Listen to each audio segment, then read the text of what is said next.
Hey hello everyone, welcome to chemistry and tool. So देखिए, मैंने एक वीडियो बनाया था जहाँ पे मैंने ये बताया था कि CSIR नेट के बारे में कैसे प्रिपरेशन करते हैं, कैसे CSIR नेट की तैयारी होती है। तो वहाँ पे मैंने कहा था कि अगर आप मेरे बारे में जानना चाहते हो कि मेरा CSIR नेट का एक्सपीरियंस कैसा रहा है और मैं क्यों अब तक CSIR नेट क्वालिफाई नहीं कर पाया, इसमें मुझे कोई शर्म नहीं है बताने में कि भाई हाँ, मैं अब तक CSIR नेट क्वालिफाई नहीं कर पाया। तो कुछ स्टूडेंट्स थे जो जानना चाहते थे कि मेरी फेलियर स्टोरी क्या है। सक्सेस स्टोरी तो हर कोई बताता, मैं बताना चाहता था मेरी फेलियर स्टोरी क्या है, मैंने ऐसी क्या गलतियाँ की जो आपको नहीं करनी चाहिए थी, और क्यों ना मैं पीएचडी कर रहा हूँ, मैं पीएचडी क्यों नहीं कर रहा हूँ, या मैंने CSIR नेट का तैयारी बाद में क्यों नहीं किया। देखिए, पूरी कहानी शुरू ऐसे होती है कि मैं मुंबई के एक ऐसे कॉलेज में पढ़ा था जो बहुत बड़ा कॉलेज था, ठीक है। रुइया कॉलेज से मेरा ग्रेजुएशन हुआ है। बट ऑनेस्टली स्पीकिंग मुझे इतना एक्सपोजर नहीं था, ना मुझे पता था CSIR नेट के बारे में, मुझे IIT जैम के बारे में भी नहीं पता था। जिस कैटेगरी में मैं अनअकैडमी पे पढ़ाता हूँ, मुझे नहीं पता था IIT जैम क्या होता है। लास्ट में जब फॉर्म्स निकले थे तब मेरे एक फ्रेंड ने, नील देवरुखकर ने, मुझे बताया था कि IIT जैम का ऐसा सच फॉर्म होता है, तो मैंने भरा था। मास्टर्स करते समय जब हम मास्टर्स में एडमिशन ले रहे थे तब हमें CSIR नेट के बारे में पता चला।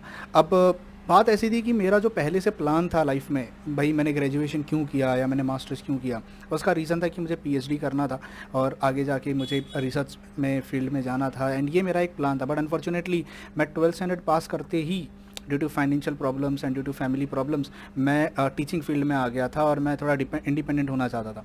तो मैंने अर्निंग करना स्टार्ट कर दिया था 12th स्टैंडर्ड पास होते ही। उस समय मेरी उम्र कुछ 18-19 साल की हुई होगी, तो मैं पिछले 8-9 साल से टीचिंग फील्ड में आ गया था। तो मुझे CSIR नेट के बारे में एज सच ना ज़्यादा एक्सपोजर मिला।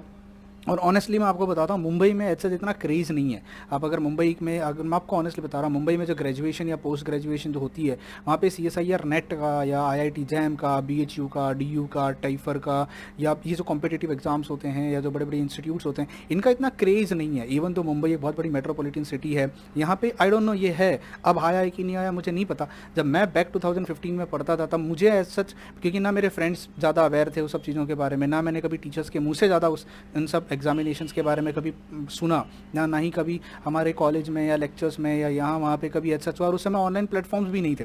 तो CSIR नेट की और IIT जैम की अवेयरनेस कुछ हद तक हमारे पास नहीं थी। तो ग्रेजुएशन पास करने के बाद जब मैं पोस्ट ग्रेजुएशन के लिए, मास्टर्स करने के लिए मैं मुंबई यूनिवर्सिटी में गया, तो पूरे मास्टर्स के टाइम पे जब वो होता है ना कि नई चीज़ जब हमें पता चल जाती है तो हम हेजिटेंट होते हैं, मतलब हमसे हो पाएगा नहीं हो पाएगा, ये क्या है, ये कैसे करते हैं। टीचर बनना था इतना श्योर था, भाई हाँ टीचिंग करनी है, रिसर्च फील्ड में जाना है, पीएचडी करना है फ्यूचर में जाके आगे, और अर्निंग करते रहना है क्योंकि फैमिली को फाइनेंशियली सपोर्ट करना था।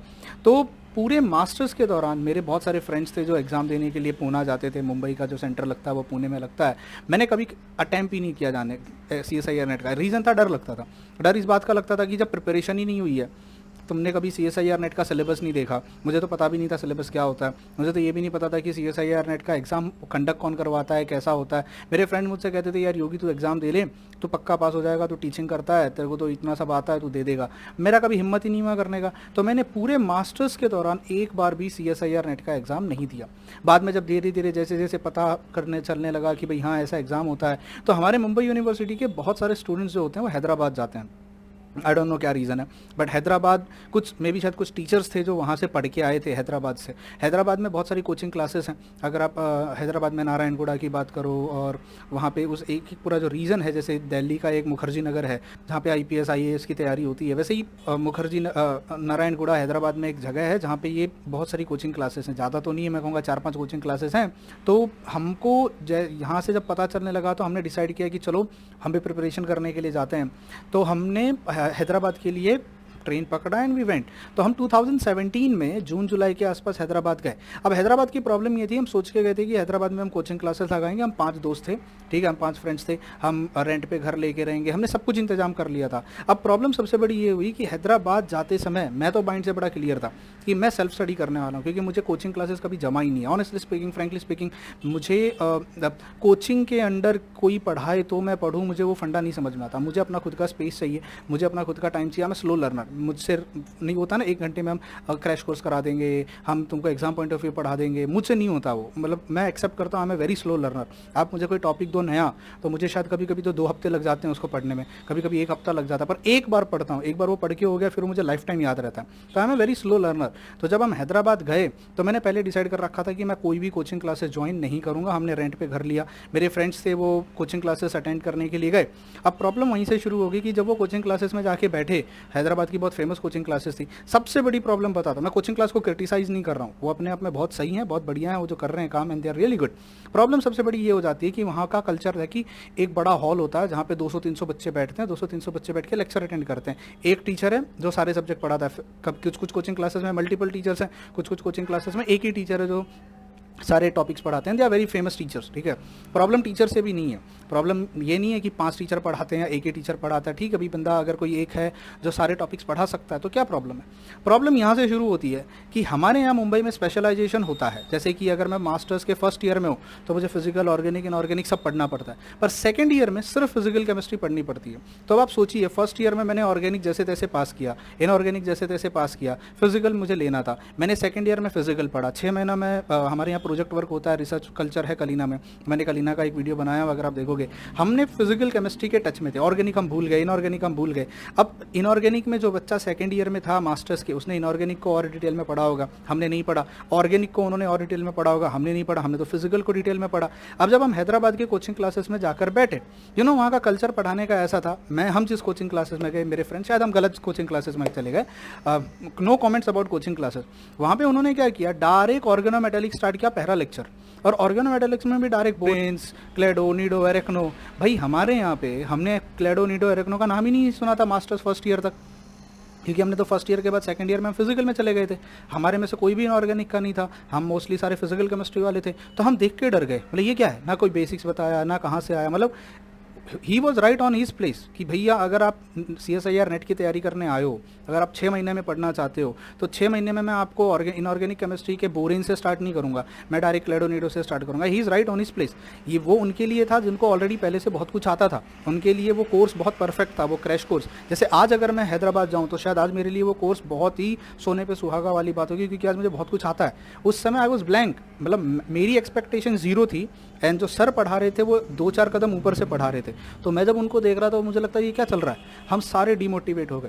तो हम लोगों ने सबसे पहला काम क्या किया, हमारे जो मेरे फ्रेंड्स थे, 4 जो फ्रेंड्स थे, वो 1 हफ्ता क्लासेस गए, एंड जब भी वो क्लासेस से घर पे आते उनका मुंह लटका हुआ रहता था कि यार ये क्या चल रहा है, मतलब हमको नहीं समझ में आ रहा। तो we decided and we took a bold step. हमने क्या डिसाइड किया कि हम घर पे बैठेंगे और हम ना नेट तो चलो कर लेंगे किसी तरीके से। हमारी प्रॉब्लम थी, हमें बेसिक्स ही नहीं आता, हमें बेसिक्स ही नहीं पता, क्योंकि हम सब फिजिकल या मास्टर तक जैसे तैसे पास हुए थे। तो हमने वहाँ पे सबसे पहले 11-12 से पढ़ना शुरू किया। अब जब हम 11-12 से पढ़ने लगे, भगवान कसम मैं आपसे कह रहा हूँ, जब आपके बेसिक्स क्लियर होने लगते हैं ना तो आपको मज़ा आने लगता है, और जब आपको मज़ा आने लगता है तो आप एग्ज़ाम के बारे में भूल जाते हो। हमने NCERT के बुक्स उठाए, हमने 11-12 के नोट्स उठाए, कोचिंग क्लासेस के मटेरियल उठाए, फिर हमने वहाँ पे जेरोक्स सेंटर है हैदराबाद में, हमने वहाँ से रेफरेंस बुक्स कलेक्ट किए, फिर हमने वहाँ से करियर एंडेवर के नोट्स ले लिए। तब मैं फ्रेंकली नाम लेता हूँ, बहुत सारे बच्चों ने मुझे इंस्टाग्राम पोस्ट को देख के पूछा, सर आप करियर एंडेवर में पढ़े हो क्या, दिल्ली के कोचिंग में? पढ़ा नहीं हूँ भैया, हैदराबाद में उनके नोट्स मिल रहे थे, तो मैंने जेरोक्स सेंटर से कहीं पे उनके नोट्स मैंने देखे, मुझे काफ़ी अच्छे लगे, क्योंकि मुझे लगा भाई एग्ज़ाम पॉइंट ऑफ व्यू था, काफ़ी बढ़िया था, मैंने ले लिया। तो मेरे पास पूरे करियर एंडेवर के नोट्स थे, तो हमने नोट्स लिए, बहुत सारे वहाँ पे बुक्स जमा करी। तो हमने बहुत बुक्स लिए हैदराबाद में, बहुत सारी बुक्स हमें वहाँ पे मिल गई, और हम रोज़ कभी 10 घंटा, कभी 8 घंटा, कभी 9 घंटा, कभी 12 घंटा हम पढ़ते थे। और हमने जो टाइम टेबल वहाँ पे फॉलो किया था वो बहुत भयंकर था। मतलब मुझे ऐसा लगता है कि वो जो 6 महीने हमने ज़िंदगी की पढ़ाई किए, पूरे 12-15 साल की एजुकेशन एक तरफ और वो 6 महीने की एजुकेशन एक तरफ, उस 6 महीने में हमने जो केमिस्ट्री सीखी, शायद हमने वो पिछले 15 साल के हमारे एजुकेशन कैरियर में कभी नहीं सीखी होगी, 10-12 साल के एजुकेशन कैरियर में, जितनी हमने उस 6-7 महीने में सीखी। हम रोज़ पढ़ते थे, आप यकीन मानिए, हम रोज़ 8 घंटा, 10 घंटा, 12 घंटा एक कमरे में बैठ जाते थे, कमर अकड़ जाती थी, पेट में एसिडिटी हो जाती थी। एक तो हैदराबाद का खाना हमें नहीं जमा, हमने जो मैस लगाया था इतना मिर्ची डालते थे कि कभी कभी तो डिसेंट्री हो जाता था, कभी कभी पेट ख़राब हो जाता था, कभी एसिडिटी, इतना चेस्ट में पेन होने लगता था, रात को कभी नींद नहीं आती थी। Like somehow we survive. The goal सिर्फ एक था, क्योंकि हमको पढ़ने में मज़ा आ रहा था। एंड यू वॉन्ट बिलीव, वो 6 महीने ही थे जहाँ पे मैंने अपने जितने हैंड रिटन नोट्स मेरे जो स्टोर पे अवेलेबल हैं या जो मैं दिखाता हूँ, मैंने वो सारे हैंड रिटन नोट्स बनाए। मुझे लगता था मुझे केमिकल काइनेटिक्स बहुत आता है एमएससी होने तक। तो मैं जब वहाँ जाके मैंने केमिकल काइनेटिक्स को रियल में पहली बार जब देखा, सोचो मास्टर्स पास करने के बाद, तो मैं खुद हैरान हो गया कि मुझे जितना काइनेटिक्स आता था वो 2 पेज पे ख़त्म हो गया। उसके बाद जो काइनेटिक्स था वो मुझे आता ही नहीं था। तो मुझे ना क्वांटम आता था, क्वांटम तो चलो थोड़ा बहुत मैंने, हमारे यहाँ पे कलीना में जो हमें प्रोफेसर थे डॉक्टर पूरब बदानी, उन्होंने बहुत अच्छा सिखाया था। ना मुझे इलेक्ट्रो आ रहा था, ना मुझे थर्मो आता था। मतलब मुझे जो लगता था मुझे आता था मास्टर्स तक, वो कुछ भी नहीं था। It was hardly 10%। बाकी का जो 90% है वो मैंने मास्टर्स ख़त्म होने के बाद 6 महीना हैदराबाद में बैठ के पढ़ाई किया, नो कोचिंग क्लासेस।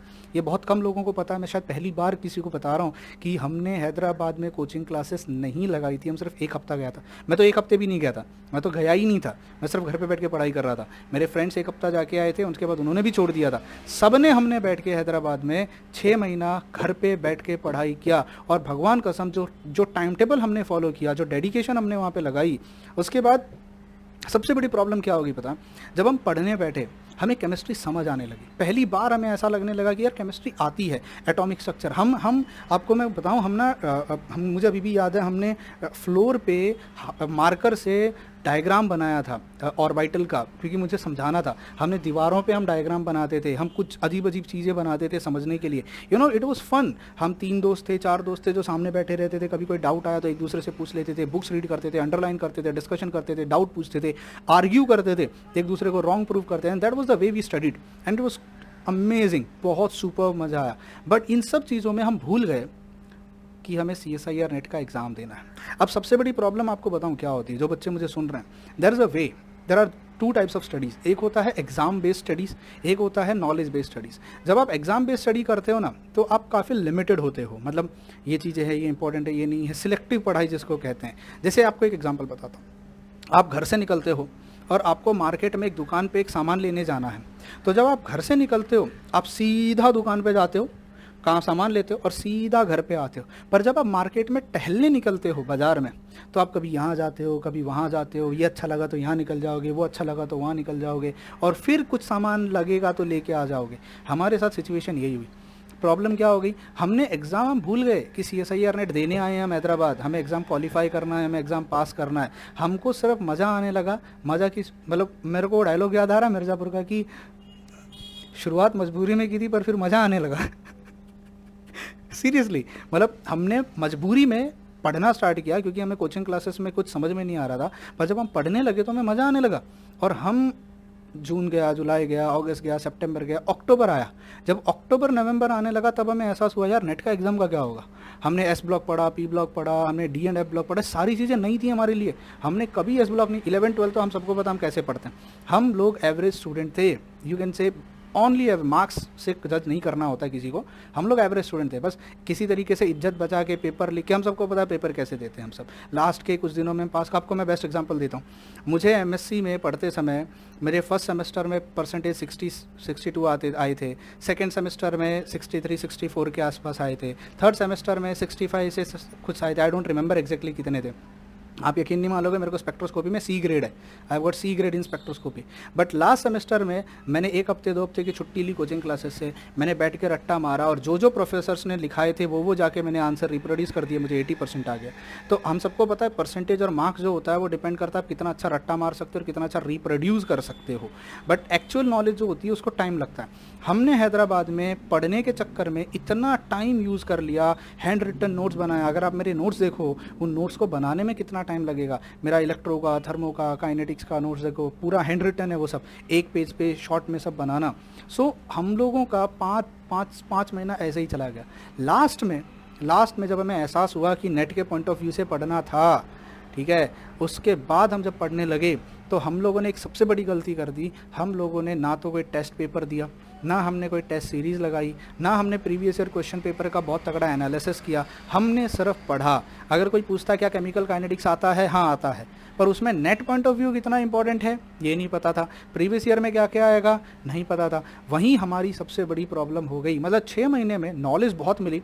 हम जो आज जो योगी जोशी है, जो भी मेरा नाम है, ये जो सिल्वर बटन आया है, जो अनअकैडमी पे नाम हुआ है, ये शायद वो 6 महीने की वजह से। पर उस 6 महीने की वजह से जो हमने दिया, हम नेट नहीं क्वालिफाई कर पाए। हम पेपर देने गए, यू वॉन्ट बिलीव मेरे साथ ऐसा हुआ, जब मैं नेट का पेपर देने के लिए बैठा, हम सब फ्रेंड्स थे, मैंने मेरे सारे फ्रेंड्स को केमिकल बॉन्डिंग मैंने पढ़ाया, हाइब्रिडाइजेशन मैंने सिखाया, और आई स्टिल रिमेंबर एक क्वेश्चन आया था XeF6 या XeF4, जेनॉन फ्लोराइड, टेट्राफ्लोराइड या हेक्साफ्लोराइड था, उसका स्ट्रक्चर, ज्योमेट्री और लोन पेयर ऑफ इलेक्ट्रॉन पता करना था। मेरे 10 मिनट चले गए, 10 मिनट गए उसमें। फिर एक आया था क्लेडोनेडो एरेक्नो पता करना था, मेरा 5 मिनट उस क्वेश्चन पे चला गया, मैं वहीं पैनिक हो गया। एग्ज़ाम एक अलग चीज़ होती है जहाँ पे आपको 3 घंटा होता है, एक क्वेश्चन आता है, एक क्वेश्चन एक चैप्टर का होगा, अगला क्वेश्चन अगले चैप्टर का होगा, उससे अगला क्वेश्चन में भी अगले चैप्टर का होगा। आपका दिमाग साइकोलॉजिकली उतना एक्टिव होना चाहिए कि अगर एक क्वेश्चन बोरोन का था तो आपको वो बोरोन वाला कॉन्सेप्ट याद आना चाहिए, अगला न्यूक्लियर का है तो आपको न्यूक्लियर वाला कॉन्सेप्ट। कभी कभी ऐसा होता है आपको आता बहुत कुछ है, आपको शायद इतना आता है जितना किसी और को नहीं आता होगा, पर उस समय एट दैट पर्टिकुलर मोमेंट वो क्लिक होना चाहिए। कुछ स्टूडेंट्स होते हैं जो इसमें बहुत वीक होते हैं, हम उन्हीं में से थे, हम उन्हीं में से थे और हम ये एक्सेप्ट करते हैं। मैं आज भी एक्सेप्ट करता हूँ। मैंने आपको NMR पढ़ाया है, मेरे चैनल पे मैंने NMR पढ़ाया और शायद बहुत हिट है मेरे चैनल का अब तक का सबसे highest views and watch time ग्रोजिंग अगर कोई वीडियो है तो वो NMR है। बट आज भी मैं NMR के क्वेश्चन सॉल्व नहीं कर पाता। क्यों नहीं कर पाता हूँ? रीज़न यही है, जब मैं एग्ज़ाम देने बैठता हूँ साइकोलॉजिकली मैं प्रिपेयर्ड नहीं होता हूँ। हम कुछ बच्चे होते हैं जिन्होंने बचपन से उस हिसाब से प्रिपरेशन की होती है, एग्ज़ाम से डरते नहीं हैं, और कुछ स्टूडेंट होते हैं जो एग्ज़ाम से बहुत डरते हैं। मैं उन्हीं में से हूँ। मैंने कभी कोई कॉम्पिटिटिव एग्ज़ाम नहीं दिया, ना मैंने JEE दिया, ना मैंने नीट दिया, CET दिया था, वो तो MI दे के आ गया था। मैं हमेशा एक होता है ना एंट्रेंस एग्जाम वाला रास्ता और एक होता है साइड वाला रास्ता, मैंने हमेशा साइड वाला रास्ता लिया था। तो जब मैं कॉम्पिटिटिव एग्जाम्स में बैठता था तो मैं डर जाता था। ये लोग मानते नहीं हैं, लोग एक्सेप्ट नहीं करते हैं, लोग बोलते हैं हाँ तेरे को होता ही नहीं है, तेरे में टैलेंट नहीं है। ऐसा नहीं है यार, ये समझो, कुछ स्टूडेंट्स होते हैं जो एग्ज़ाम्स के लिए नहीं बने होते हैं। दैट डज़ नॉट मीन कि वो लोग डम है। मैं आपको एक एग्जांपल देता हूँ, जितने बड़े बड़े साइंटिस्ट हैं हिंदुस्तान में, ऐसा नहीं है कि वो सब एग्ज़ाम फाड़ के आए हुए हैं। उनमें से बहुत लोग होते हैं, आप उनसे एंट्रेंस एग्ज़ाम करवा लो, वो शायद फेल हो जाएंगे। दैट डज़ नॉट मीन कि उनको आता नहीं है। ये चीज़ समझो। ये मैसेज, ये वीडियो बनाने का मेरा एक रीज़न यही था।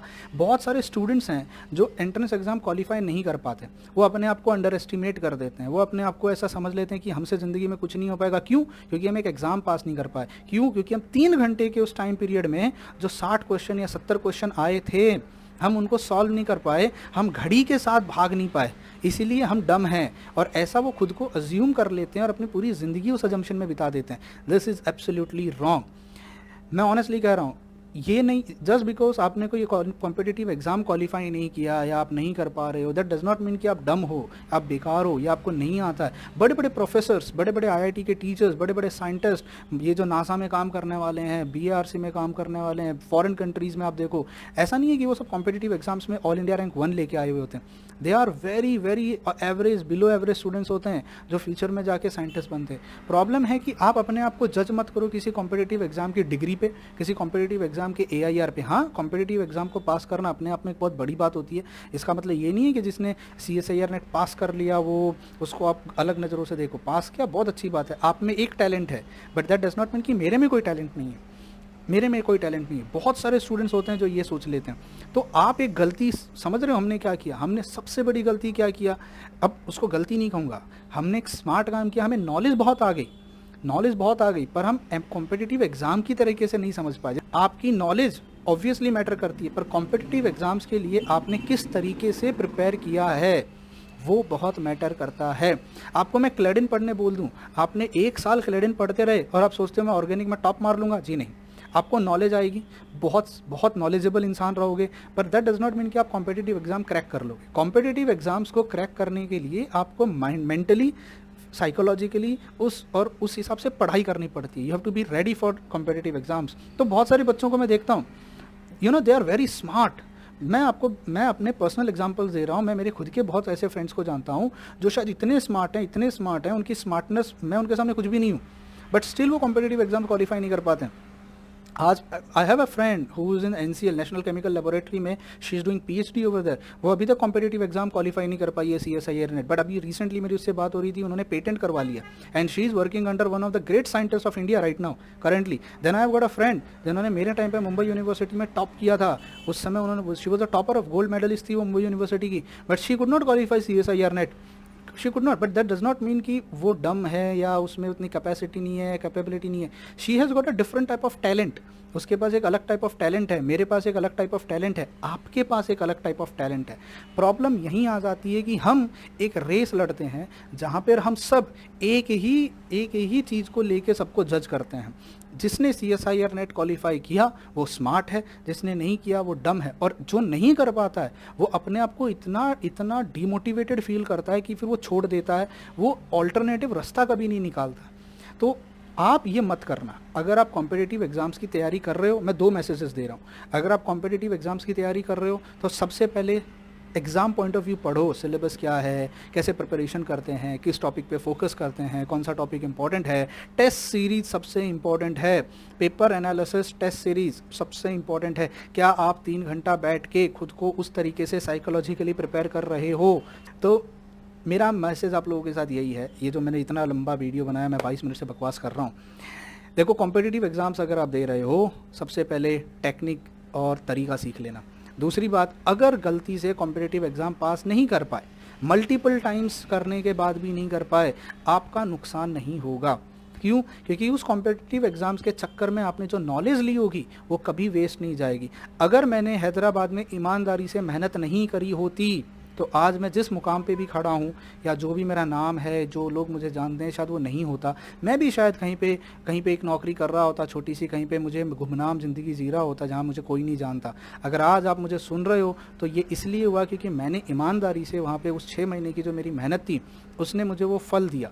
तो आप मेहनत करो, मेहनत बहुत करो, लेकिन अगर कभी कोई कॉम्पिटिटिव एग्ज़ाम पास नहीं कर पाते तो हार मत मानना, क्योंकि आपको नहीं पता फ्यूचर में क्या रखा है. अगर मैंने भी 2017 में जब मैं नेट क्वालिफाई नहीं कर पाया, मैं फ़ेल हो गया, बहुत मिजरेबली फ़ेल हुआ था मैं. अगर मैं ये सोच लेता कि मेरी ज़िंदगी बर्बाद हो गई है, लोग क्या कहेंगे, मुंबई वाले क्या सोचेंगे, मेरे प्रोफेसर्स मुझसे क्या कहेंगे, मेरे घर वाले क्या सोचेंगे, मैं टीचर था, 8 साल से पढ़ा रहा था, मैंने क्या कर लिया, ये तो मेरी इज्जत डूब जाएगी, तो शायद आज मैं यहाँ नहीं होता.